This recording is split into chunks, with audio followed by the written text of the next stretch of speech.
Well, here it goes.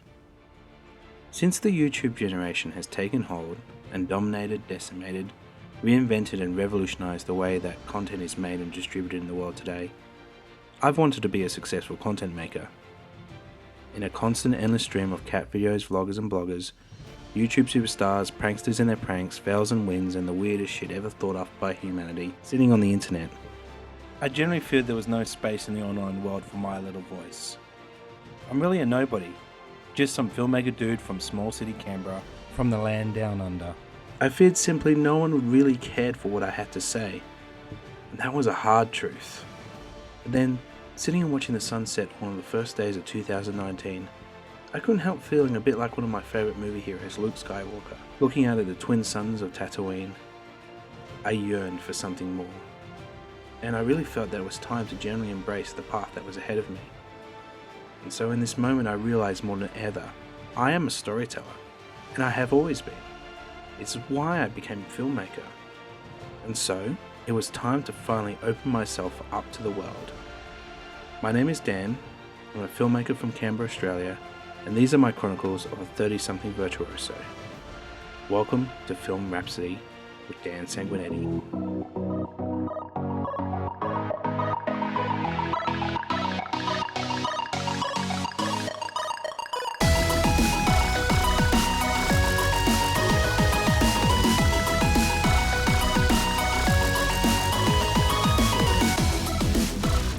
In this first episode, I share my 2019 New Year resolution, and I chat with filmmaker Declan Shrubb, who partnered with me to bring comedian Jim Jeffries into our low-budget movie, Me and My Mates vs. Zombie Apocalypse.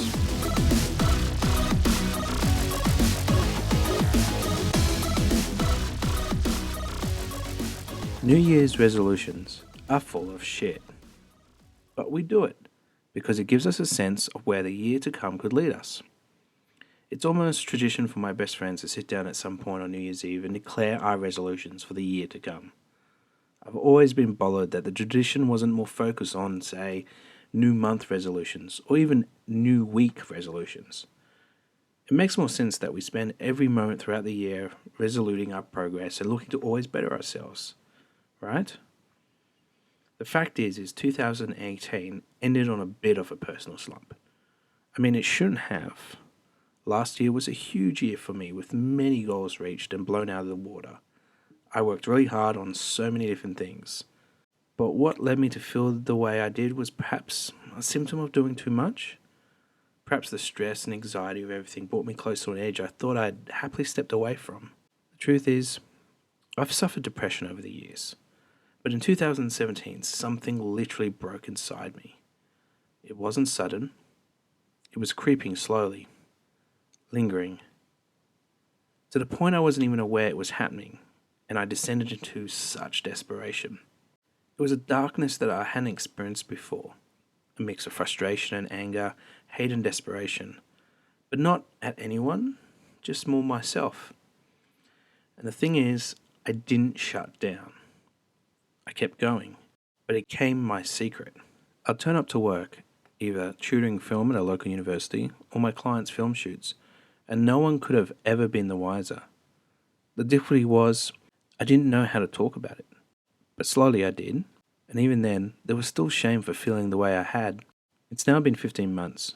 With every morning I wake up and I take a drug that I physically can feel changing the way I think. Some of my friends weren't too keen on me taking this path, regardless of me believing that these drugs have been working for me. But it's because they are worried about me, and I think that's a million times better than them not caring at all. Though I cannot deny that much of the success of my last year has been because I had this foundation to work from every day. I worked with my mental health practitioners to give me the best treatment, and at this point, I think they've done a great job. Mental health is a massive thing in our film industry. It is constantly unchecked, hid away as an embarrassment, and not talked about freely. This is generally the first time I'm talking about my mental health so openly, which I guess brings us back to those New Year's resolutions that I claimed were full of shit. I really do hate looking at myself in the mirror sometimes. Reflecting can sometimes cause a feeling of self-loathing or force you to focus on your past failures, rather than appreciating the goodness that might be inside of you. Trust me, I'm guilty of that, regardless of how sappy that all sounds. Making a resolution to mark a new year is much more about setting yourself some actionable goals so that you can quantify your successes. But I think we too easily fall in the trap to make superficial targets, such as go to the gym or make new friends or drink less sugar drinks. So this year I decided I was going to do something different. I wasn't going to make any particular New Year resolution, just a single promise to myself: work as hard as I did in 2018. Because if I could achieve what I did last year feeling not so happy with myself, imagine the incredible things I can make happen this year. I don't need to resolve anything, I just need to grow. So 2019 is going to be about being an open book. What this means is each month on this podcast, I'll be sharing with you my journey as I strive for filmmaking success in an industry built on a broken culture of self-gratification and foolish artistic endeavor, where the will of the audience sometimes is almost forgotten. I will be talking with other storytellers to hear their approach and find out what inspires them to make content. I will be delving into their ideas and beliefs of how they communicate with the audience through their work, and perhaps together, we may discover the secret to eternal happiness, or at least have a few laughs along the way. So, that's the serious part done. Up next, filmmaker Declan Shrubb. You're listening to Film Rhapsody with Dan Sanguineti.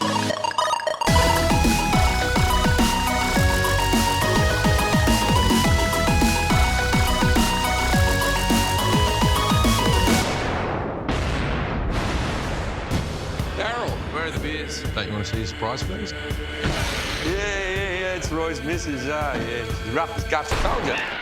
All right, reassess. She fell on a rock. Big fucking explosive rock. Roy, is that you? Kill this fucking thing! Can't see it, man! What's happened? A rotter snuck into the building with Roy and Emma. I killed it. Emma got the assist. Hit me up. Don't have to hit me up. They can't stay here, you know that, right? Health and safety. Me and My Mates vs. Zombie Apocalypse was released in cinemas in 2015.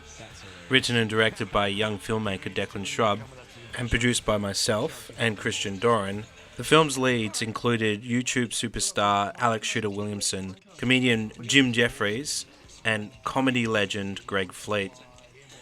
The behind-the-scenes journey has been something that I've been wanting to share for some time now, and so I thought it'd be appropriate for our first episode to delve back into the past and sit down with Declan Shrubb to talk about our experiences making the film. Thanks for having me, Dan, on the first episode. It's a great honour. I love podcasts and I love you. Thanks, Nick. We've got a long history, I guess you could say. You're going to talk about the time we kissed in Amsterdam, aren't you? You've already brought it up. I didn't want to go there, but we're already there. It was a mistake, and I loved it. We started producing a feature film together, I think, as a result of a fairly coherent pitch that you made to me in the Gus's. Yeah. And then that resulted in us getting some, we won some competition. It didn't feel like we won, but there was some competition, and that resulted in us. I think that was in 2012 as well. I think that was like later 2012. And end of the year. Yeah, because I took part in the Screen ACT's accelerator. No, it wasn't accelerator pod. It was called the Low Budget Feature Pod. Yeah. And at the end of the first few weeks of it, we had to pitch a film. And I'd written this zombie film, and I went to you because you'd made Theatre of the Dead, and I said, oh, Dan knows how to produce a zombie film. He's the only person I know, and part of the requirement was that I attach a producer to be able to get into the next round. So I probably just sent you a message and said, hey, I've got an idea. Can you hear it? And I probably would have just said, can you come on as a producer?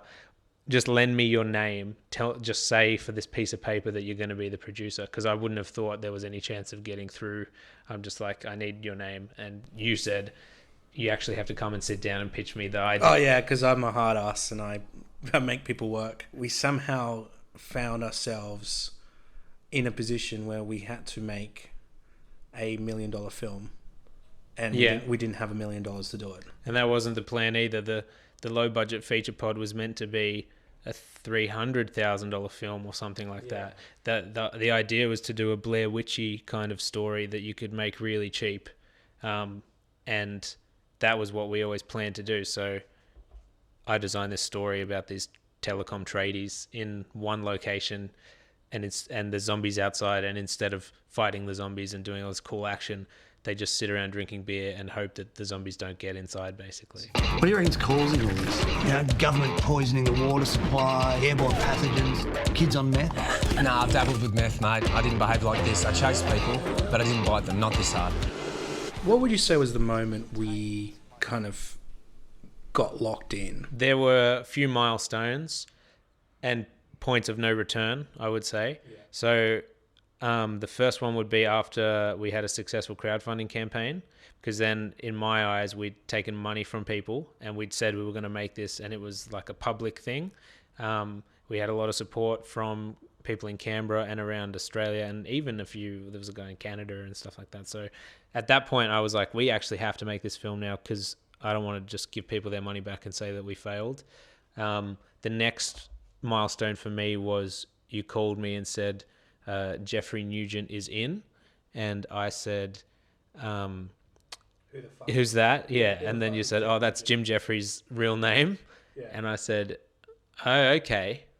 And I don't know how you remember the phone call, but I just remember being like, oh, okay. So we're making this movie now. I feel the story that we have to say is how we misused Jim Jeffries completely. Like his involvement in the film is my biggest regret, and it's not that he wasn't in it, but the fact is we didn't use and abuse him. We were too nice to him. You mean we didn't put him in the movie enough? Yeah, we should have used. He should have been in like every other scene we could possibly shoot. And I've seen people say in reviews like that watched it just for him and being upset that he doesn't make it through the whole film. But we also had a very small amount of time with him. We didn't have him for the whole shoot. We only had him for less than half. It was probably a third of the shoot. Yeah. But that's why what my biggest regret has always been about me and my mates was I never went, Jim Jeffries is the greatest person in the world right now, and we're going to drop everything to give him as much involvement in that film as possible. The other thing is, though, that the character is written way before we knew he would even be an option. Yeah. So that character always died halfway through. Yeah. We didn't think like, when we got him and we knew how many days we had him for, we just had to make that work. We couldn't say, you know what, let's try and squeeze more out of him. Yeah. We were just so gobsmacked that he signed on to do it. And yeah, it was like hanging with a real celebrity, and he obviously came to a small town and realized, what the fuck have I got myself into? I think it was a bit of a shock to him. What was it like talking to him for the first time? I know you had a phone call with him. Oh, yeah, I had a phone call with him a few weeks before, and the one thing I remember he said to me was, I don't care if the movie does well or anything. He just said, I just really need it to get good reviews. And I just remember my face would have gone white, and I would have gone, oh yeah. And in my head, this isn't the movie that's going to get good reviews. This is like 3 guys sitting around in a telephone exchange, like talking shit. It's going to be funny. It's going to be grungy. It's going to be low budget.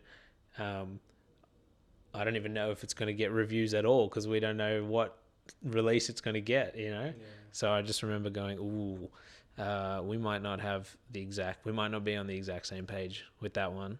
And this was, your first big project, really. You can count your student projects as the experience. It was enough to give you the confidence to take it on. But, in all essence, this was the first time dealing with a budget and multiple outcomes and things like that. And if you could go back and tell yourself how to do it better, I mean, I personally found him intimidating. Yeah. I was completely intimidated by him.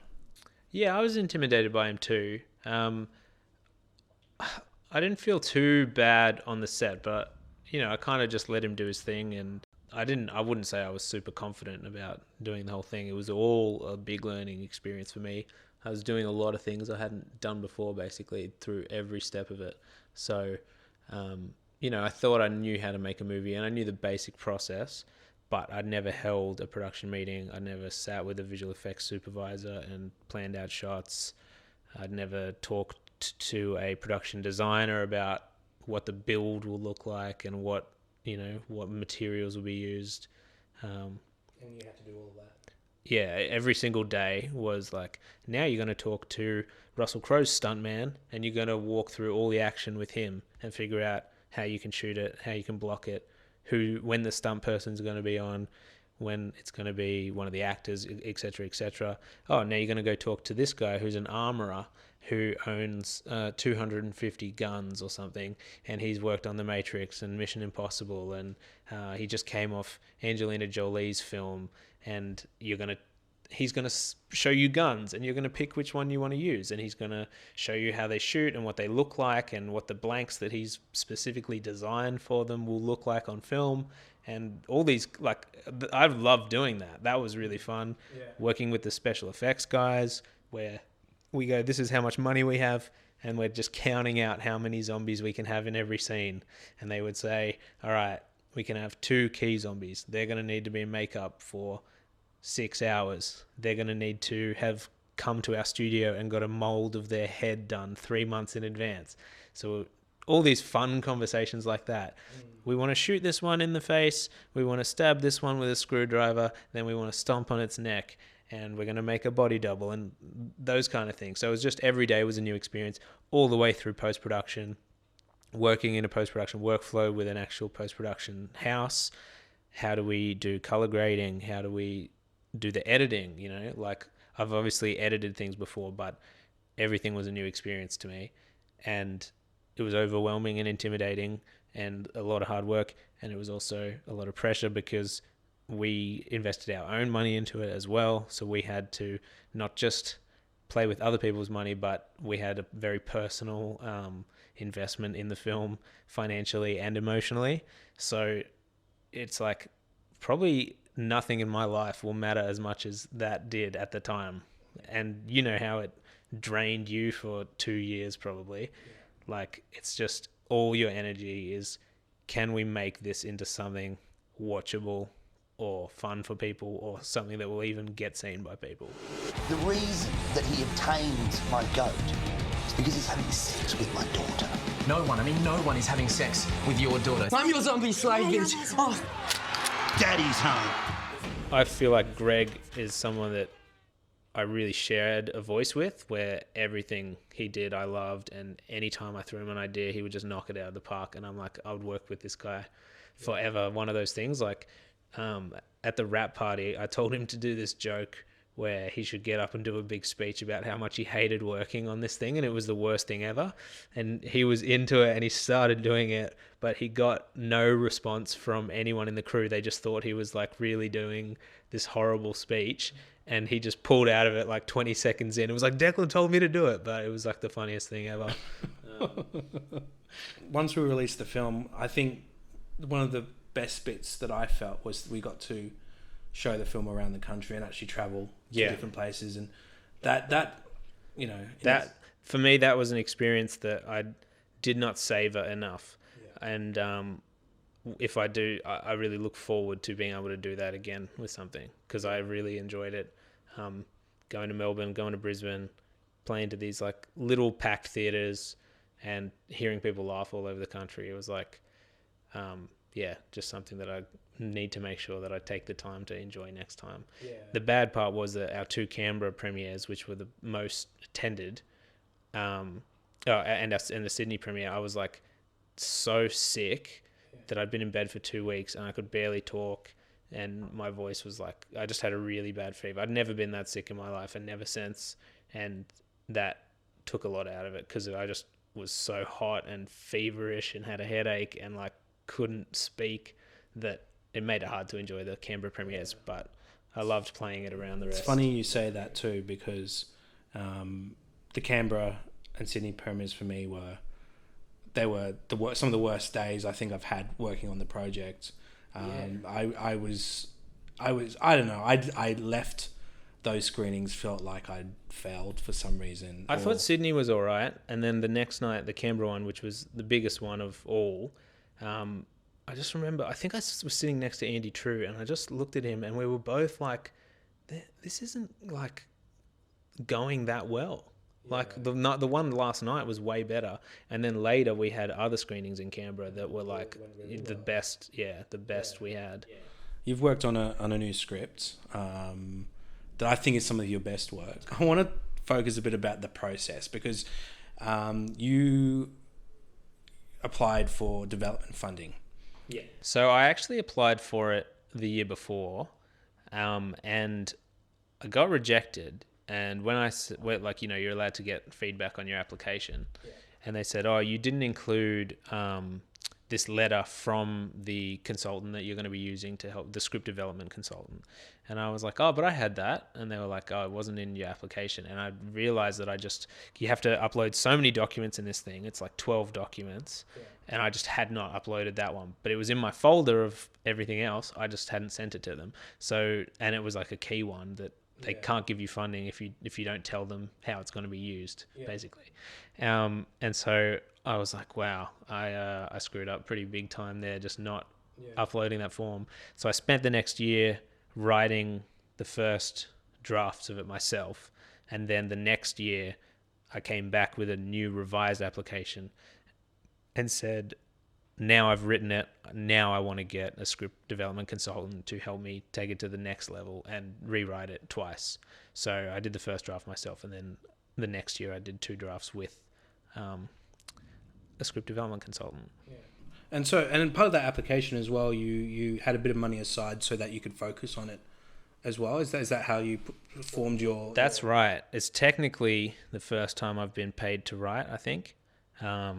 I've since been paid to write a couple of other short film scripts and things for people that I know, but they're not like big writing jobs. They're just people that know that I like to write and can write in their voice. So that was the first time that I really got money to write, and also to pay someone else to help me develop it.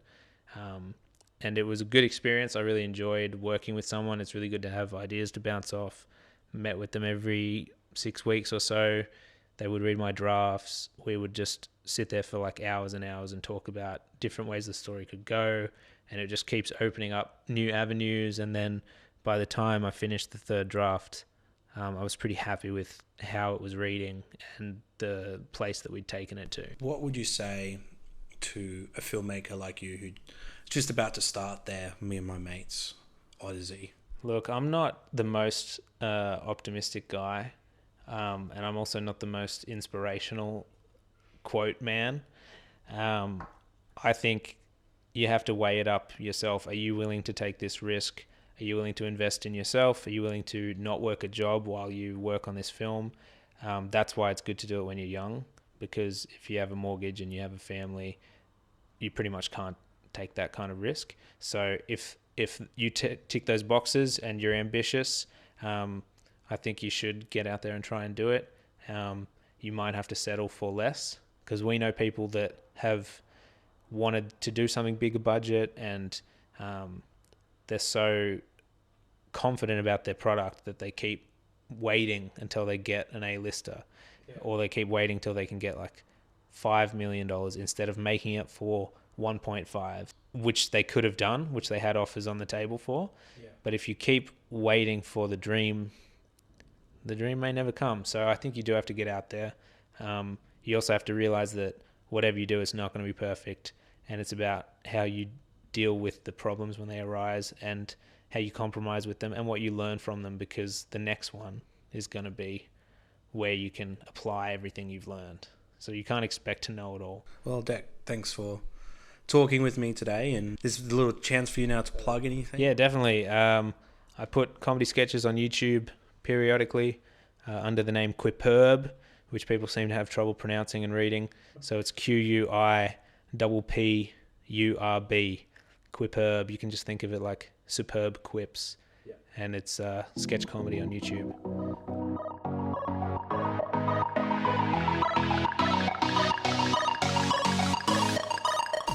You've been listening to Film Rhapsody with Dan Sanguineti. That was our first episode, and I thank you for listening to our story. Next month in Canberra, it is Lights Canberra Action, a quite infamous scavenger hunt style film competition, and in the next episode we'll be talking about what it takes to make a high quality short film in just 10 days. So, until then, I'm Dan, and thank you for listening.